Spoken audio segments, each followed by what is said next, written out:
এ দিদি, কলা গেলে তুই কি পচাবি? কাল রাতে বললিস একটা কি বানাবো। একদম ভুলে গেছিলি সত্যি। কি বানাবি বললিসই নাই। এই কলা দিয়ে আজকে আমি কেক বানাবো। কলার কেক? কোনোদিনও তো খাই নাই। আজকে খাবি, দেখবি কিরকম লাগে কলার কেক। তো বন্ধুরা চলো আজকে বানাবো পাকা কলার কেক। আর কেকে তোমরা খাইয়েছো পাকা কলার কেক একটু কমেন্ট করে জানাবে তো। আর কেকে প্রথম শুনছো যে কলা দিয়েও কেক হয় সেটাও জানাবে। কলার কেক খাইতে কি না মজা লাগে সেটা তো তোমরা না খালি বুঝতে পারবে না। তো চলো আমি কিভাবে কলা দিয়ে কেক বানাচ্ছি তোমরা দেখতে থাকো। তো আমি এখানে মোট 6 পিস কলা দিয়ে কেকটা বানাবো। তো চলো কলার খোসাগুলা প্রথমে ছাড়া যাক। আর সত্যি বুনু যদি আজকে না বলতো কলাগুলা পচেই যেত। তো কলাগুলার খোসা ছাড়াবার পরে এরকম ছোট ছোট পিস করে আমি কাটিয়ে লিছি যাতে মিক্স করতে একটু সুবিধা হয় সেই কারণে। তো এই যে সবগুলো আমার ছোট ছোট করে কাটা হয়ে গেছে। এরপরে চলো আমি হাতের সাহায্যে এগুলাকে পুরো একদম ভর্তা করে দেবো।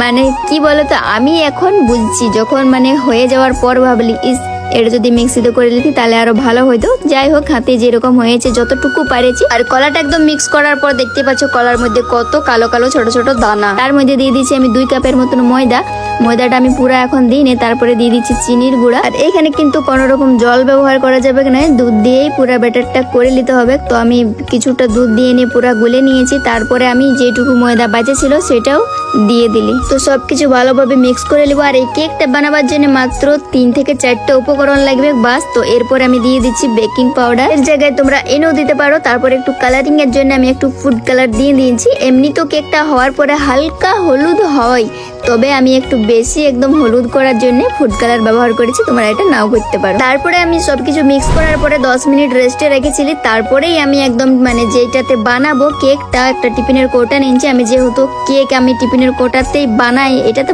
ভালো হয় আর কি কেকের শেপে। তো সে কারণে আমি এরকম একটা টিফিনের কৌটা নিয়ে নিয়েছি। কৌটার মধ্যে চারিদিকে সাদা তেল লাগান কাগজটা দিয়ে পরে আমি ব্যাটারটা দিয়ে দিচ্ছি। এটা করলে কি হয় ভালো কেকটা উঠে আসে আর কোনোখানে যাতে ফাঁকা না থেকে যায় সে কারণে এইভাবে সেট করে লিয়া উচিত কেক বানালে।